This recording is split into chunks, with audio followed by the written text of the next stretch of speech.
The unsurpassed, penetrating, and perfect truth is seldom met with, even in 100,000 myriad kalpas.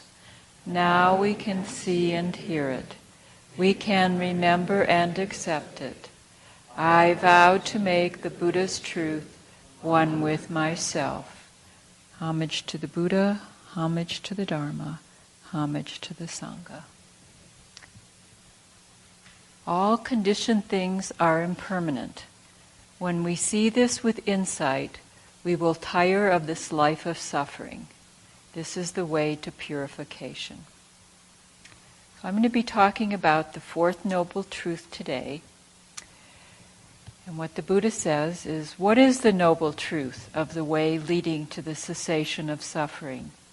It is the Noble Eightfold Path. That is to say, right view, right intention, and we call that right thought, right speech, right action, right livelihood, right effort, right mindfulness, and right concentration, which we call right meditation. There is this noble truth leading to the cessation of suffering. This noble truth must be penetrated by cultivating the path. This noble truth has been penetrated by cultivating the path. Why do we follow this path? Because it is the Buddha nature calling to us. It is the path leading us home to true peace of heart, to ultimate truth. That is why we go on in our That is why, as we go on in our training, we don't even think about the path. It's what we naturally do or try to do. Ajahn talks about how we view the path when we have clear understanding. When wisdom views things correctly with insight, this right view then leads to right intention, right speech, right action, and so on. This all involves psychological conditions that have arisen from that pure knowing awareness. This knowing is like a lantern shedding light on the path ahead on a dark night. If the knowing is right, in accordance with truth, it will pervade and illuminate each of the steps in the path in turn.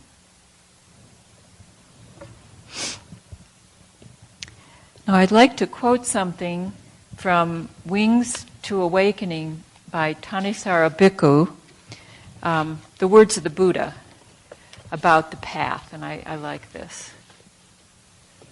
Suppose that a man, in the course of traveling along a path, were to come to a great expanse of water, with the near shore dubious and risky, the further shore secure and free from risk, but with neither a ferry boat nor a bridge going from this shore to the other. The thought would occur to him, here is this great expanse of water, with the near shore dubious and risky, the further shore secure and free from risk, but with neither a ferry boat nor a bridge going from this shore to the other. What if I were to gather grass, twigs, branches, and leaves, and having bound them together to make a raft, were to cross over to safety on the other shore, in dependence on the raft, making an effort with my hands and feet?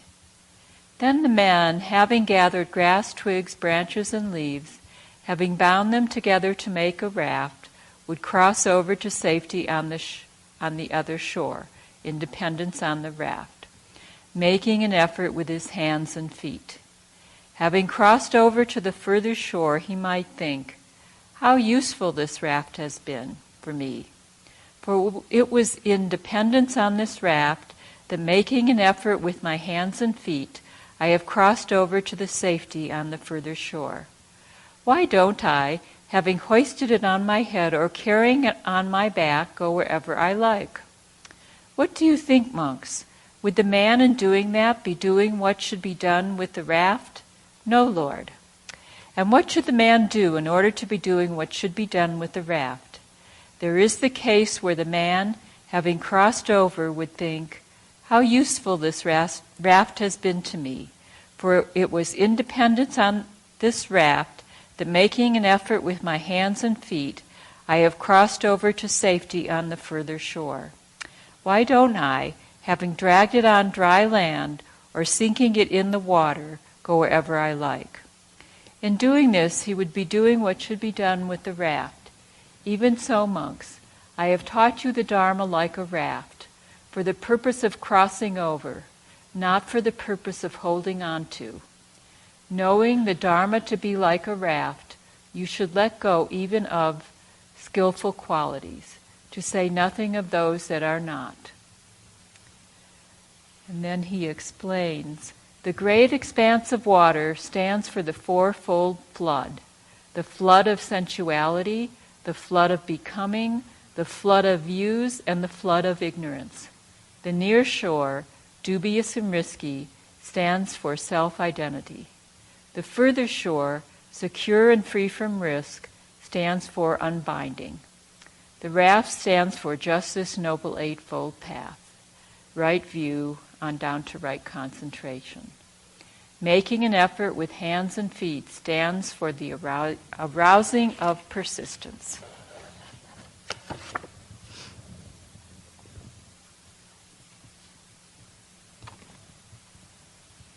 And Reverend Master Jiyu said something similar to this in How to Grow a Lotus Blossom. There is only endless training, appearing here, disappearing there, going in and out, always becoming Buddha. The wheel turns endlessly. The precepts and the eightfold path are as tools used by a carpenter, put away when a building is completed, but never discarded lest they be needed again. Now, to go back to the Eightfold Path, you do have to begin with right view. And that is the belief and trusting in what the Buddha taught, especially the Four Noble Truths and the law of karma. So you can't really start training unless you believe in what the training is all about. In one of his discourses to the monks, the Buddha gives an analysis of the 8 factors of the path. And as far as I can tell, the Buddha never grouped these 8 factors into 3 groups. But since then, they have been grouped together, and I will just tell you what they are. There's a moral discipline group made up of right speech, right action, and right livelihood. And we would consider moral discipline to be the 16 precepts, which includes the 3 treasures, the 3 pure precepts, and the 10 great precepts. There's a concentration group made up of right effort, right mindfulness, and right concentration or meditation, and the wisdom group made up of right view and right intention, which we call right thought. In the moral discipline group, the Buddha says of right speech, abstinence from false speech, abstinence from malicious speech, abstinence from harsh speech, abstinence from idle chatter. Not only do we refrain from speech that causes harm, but we encourage good speech. So it takes effort and willingness. He speaks words that are soothing to the ear, that are affectionate, that go to the heart, that are polite, appealing, and pleasing to people at large. And I would think of this in terms of kindness, treating everyone with kindness, even when we have to be firm or say something that is difficult to say.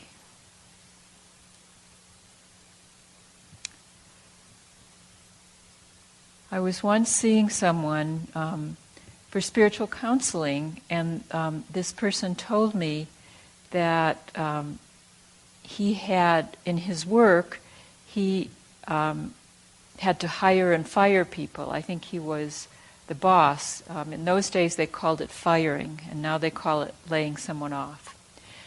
But he found this incredibly difficult to do. And he asked for some advice. And what came up for me was not to turn away from the person when he was firing them. To treat the person with respect and kindness and see the Buddha nature within the person. Because I think the hardest thing when you're telling someone something firm or something that's difficult for them to hear, that it feels like a turning away, that there's something wrong with them. So I think the really important thing is not to do that. And treating people with kindness when they're not being so kind to you is a challenge. But it can be done with training. One aspect of right speech that I find particularly helpful is some guidelines that the Buddha gave about when he would speak and when he would remain silent. And this is from Bhante Gunaratana, the 8 Mindful Steps to Happiness. If he knew something were untrue, incorrect, or not beneficial, he would not say it. Such speech the Buddha does not utter. He said, if he knew that something was true, correct, and beneficial, then the Buddha knows the time to use such speech. When his words were true, correct, beneficial, and timely, the Buddha spoke regardless of whether his words would be unwelcome and disagreeable to others, or welcome and agreeable to others. Deeply compassionate and fully focused on people's well-being, the Buddha never spoke only to be a people pleaser.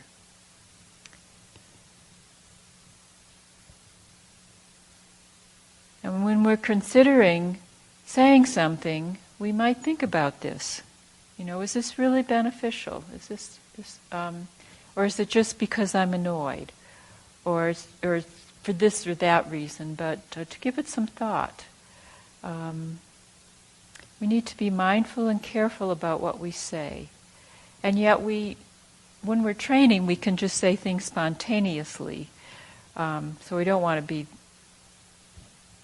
overly careful in that way. But when we're thinking about something and thinking about what we want to say, it's good to keep this in mind. Our speech can create more bad karma than any of the other path factors simply because we use it so often and because it's so easy to just say something we regret.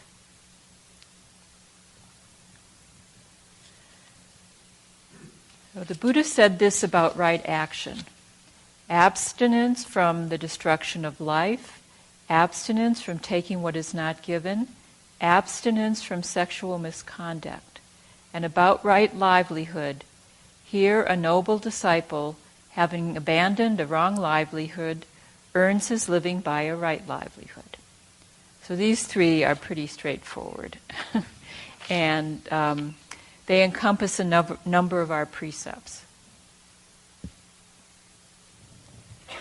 The Buddha stressed the importance of moral discipline or virtue and said that you can't have concentration or meditation without developing moral discipline. And you can't have wisdom without developing concentration. So you need all 3. The Buddha knew that unless you trained yourself in letting go of greed, hatred, and delusion, and encouraged good qualities such as generosity and the other paramitas, that you would just continue to suffer and would not really get anywhere with your training. So meditation in and of itself is not enough. Now I have a very interesting and somewhat amusing story about moral discipline that Ajahn Amaro wrote about in his book, Silent Rain. And I'm going to change the wording a little because I don't want to mention the name of the spiritual teacher he is referring to. So, a Chan monk living in San Francisco told him this story. This monk said that in the 60s, their monastery was situated in an old mattress factory down in the Mission District of San Francisco. In those days, amongst all the other luminaries of San Francisco, there was a certain spiritual teacher. He was one of the psychedelic gurus of the time. He was quite a wealthy man who kept open house and provided free psychedelics and booze for anyone who wanted to come and join the party. That is, be a part of his group and or join in the general spiritual free-for-all. He pulled in quite a few people and actually helped a good number of them. He was very much a do whatever you want to do, be whatever you want to be kind of teacher, as far as I understand. And he taught that we are all God, Buddha, the great whatever it is, however you want to name it. As the story goes, one day he fell down the stairs and died. The following day, about 20 of his disciples, slightly starry-eyed, long-haired, colorful characters, showed up at this very strict Chinese meditation monastery. They explained that on the previous night, following the death of their teacher, 8 of them had all dreamed the same dream. In the dreams, he appeared saying, "You should go see Master Hua, and you should take refuge with him. Don't carry on the way I've been teaching you. Go with him and tidy up your act." It was interesting that coming from a very liberal and open-ended approach, he should say, albeit under slightly exotic circumstances on the other side, that what his disciples should do is learn how to contain and restrain themselves and guide their lives in a more wholesome way.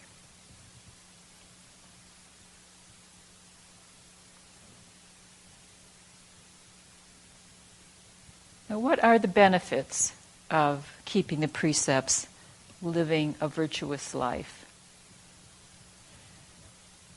I found a wonderful explanation of this in Bhikkhu Nyana Sobhano's book, Longing for Certainty, which I'll read to you. It's what the Buddha said. The goal of the Dharma, to put it in a phrase, is to get rid of suffering. This goal is achieved when the necessary factors are complete, when the right steps have been taken, when all defiling conditions have been abolished. Having reached the goal himself, the Buddha knew what we required, and he knew also the weaknesses of ordinary human beings. Therefore, those doctrines he declared, those standards he taught, those practices he recommended were those he knew to be both efficacious and possible. The Buddha taught, I remember reading the Buddha telling his disciples, I wouldn't be teaching you these things if I didn't think they were possible.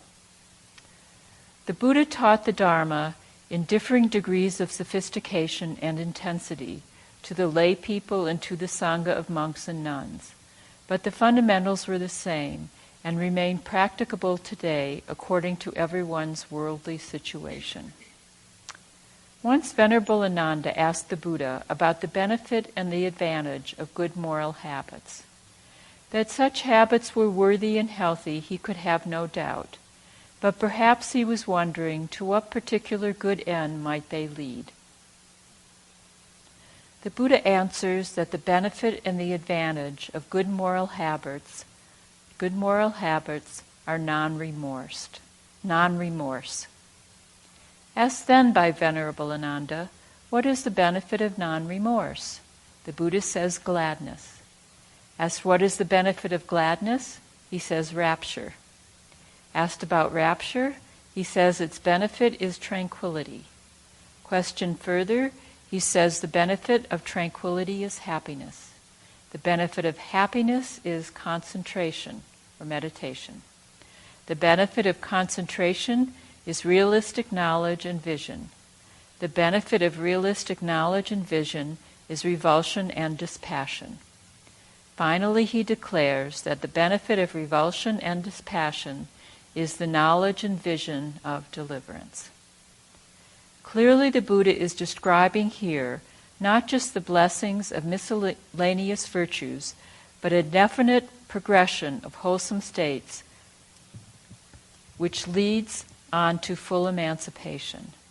The morality, the consistently good behavior, which he so often emphasizes, certainly has many good consequences in the development of a person's character and in pleasant relations with other people. But it is interesting here, the Buddha singles out non-remorse as its particular benefit and advantage. Why should what seems merely a lack of something be deemed noteworthy? Let us consider the mental effects of self-restraint, moral discipline, and honorable adherence to noble standards. When one is training oneself in this way, evil causes are removed. There is then no regret, no guilty apprehension or grief based on ignoble deeds. Not doing harm, not causing misery to living beings, one has no fear of bad consequences, no self-disgust, no regrets to struggle with. This is a perfectly natural result. Being conscious, moreover, of having done right, having strived to become a better person, one feels mental relief and lightness, a kind of freedom which is a positive blessing in itself. Bhikkhu Nyana Sanbano then goes on to explain what the Buddha meant by revulsion and dispassion. The one who reaches this state sees the inherent instability of samsara, recognizes its three characteristics of impermanence, unsatisfactoriness, and non-self, and experiences revulsion. That is, the drawing back from beguilement and misperception, the abandoning of fantasy, delusion, and fascination for the objects of the world.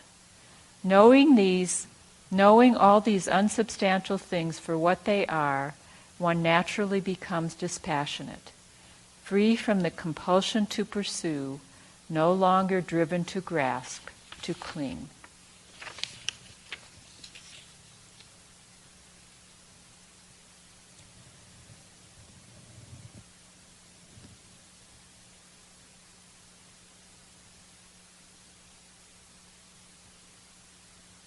In 1987, there were a lot of monks having difficulties, having doubts and the like, and a number of them left. So it was a very difficult time here. And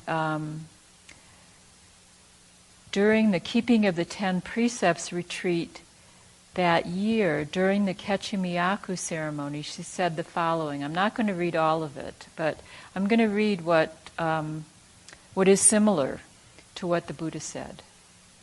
The keeping of the precepts leads to peace within the heart, which leads to true joy, which leads to gratitude, which is unbounded, which gives birth to generosity of spirit, and generosity of spirit gives birth to absolute trust. Never be fearful.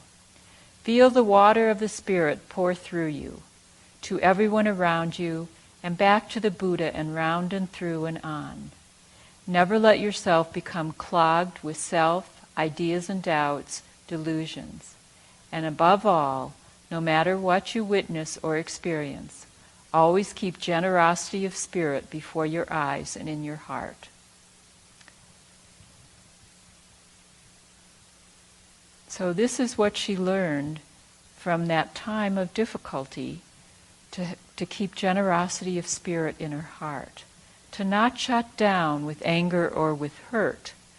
And sometimes for the monks we say, spread your mat wider. So the mat is what we spread for all living beings to sit on. So to not turn away from anyone, no matter what. It's a really good teaching to keep this generosity of spirit. There's a story about a Tibetan Lama who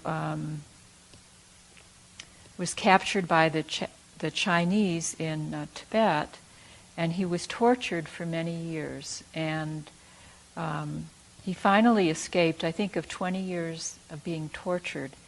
And when the Dalai Lama saw him, when he escaped to India, the Dalai Lama asked him what was the most difficult thing in your imprisonment, in your years of torture. And he said, keeping compassion in my heart for those who were torturing me. And that's pretty incredible. But he actually managed to do it. And this is what kept him from destroying his spiritual life through anger and hatred. By doing incredible training, and it's hard to think that one could do that. With the best of intentions, we don't always do what is good to do. For one thing, there is the karma we're dealing with, our karmic inheritance, our propensities, which can so easily cloud how we view the world and ourselves. I know for myself that I have some heavy karma that I've been working on since I became a monk. It has lessened quite a bit over the years of training. However, it still can have a pull on me. I see that the ways I sometimes react to situations are affected by the karma. Even though I know I must restrain myself in these situations, and I want to, the desire to react can be strong. We can so easily be pulled out of our awareness and mindfulness and just react. Or another way of responding is just to withdraw from the situation completely, which is also not a good way. This is the benefit of continued training and seeing the value of the precepts. We can act in accordance with the precepts even when we feel the tug of karma. Not acting from our karmic tendencies loosens its grip.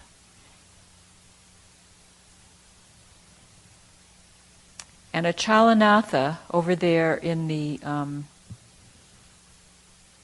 North Shrine, the Achalanatha Shrine, is sitting amidst the flames of greed, hatred, and delusion. And he's sitting still within them, immovable, the iron being. And he's offering us the precepts. We can always keep the precepts, or we can always try to, no matter what is going on in our minds. And this is how we find the cessation of suffering. How our tendencies lessen and don't have the power over us that they once did. If we keep following them, their power stays and increases. But if we let them go, if we work on them, then it decreases. And in order to do this training, we have to be willing to make mistakes. So we will make mistakes, sometimes every few minutes, sometimes not quite so often, little mistakes. So we need to be willing to look at our mistakes. This is the important aspect of making mistakes with compassion and learn from them without wallowing in remorse, and then carry on, doing the best we can.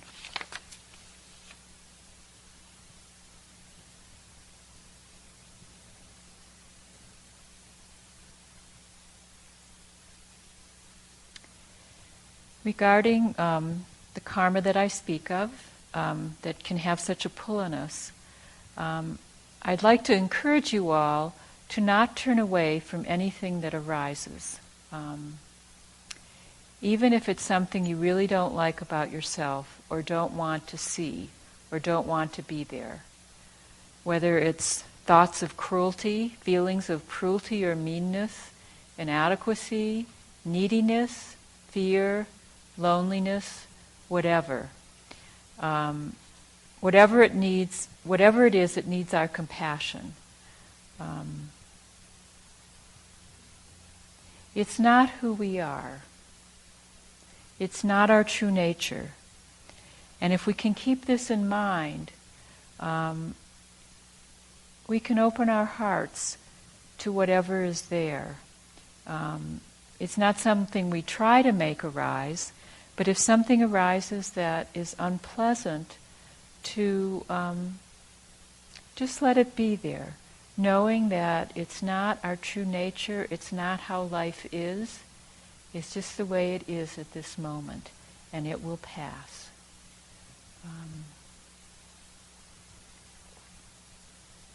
When I was having a very difficult time here a number of years ago, one of the monks kept saying to me, "This too will pass." And I thought, oh, I don't know. But it did. It did pass.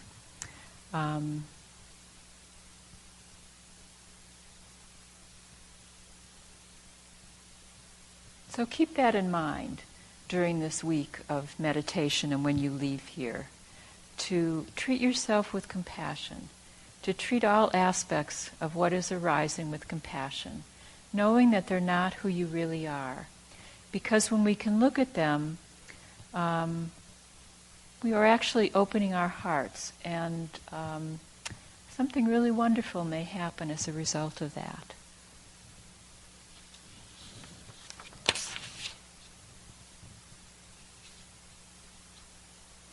Now, Reverend Master Daisui, in his book Buddhism from Within, has something very interesting to say about morality and suffering. To the extent that we loosen our grip on a self, we see that you and I are actually part of something larger.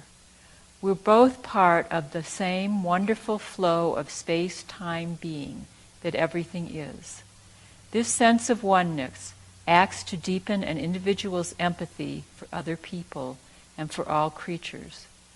A person understands and experiences in a new way just how much it hurts inside when he or she harms someone else. And I'm sure you have experienced this. When you've done something on impulse or just have reacted and see that it's hurt someone, hurt a friend or a pet or whatever, and you feel sorry, you feel really sad. Letting go of the notion of a separate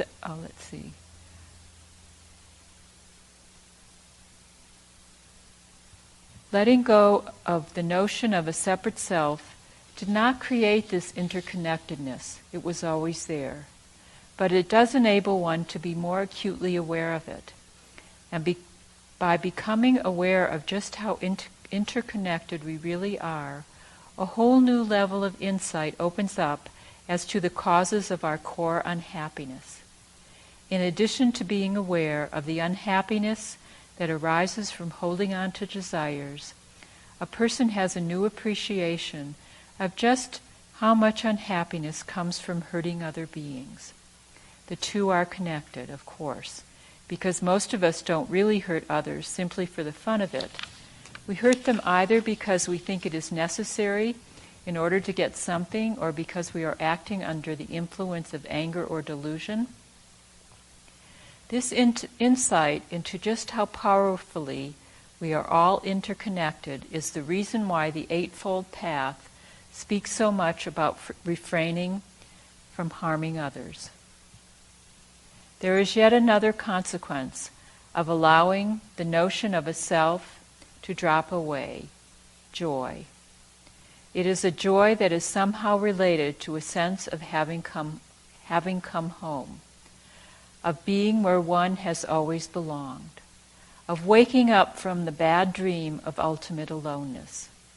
As time and practice of the Eightfold Path go on, it gradually dawns on a person that this feeling, which was first experienced as joy because it was so new and different, is really simply the natural state of mind when we stop separating ourselves from the unborn, undying, ever-flowing nature of this universe.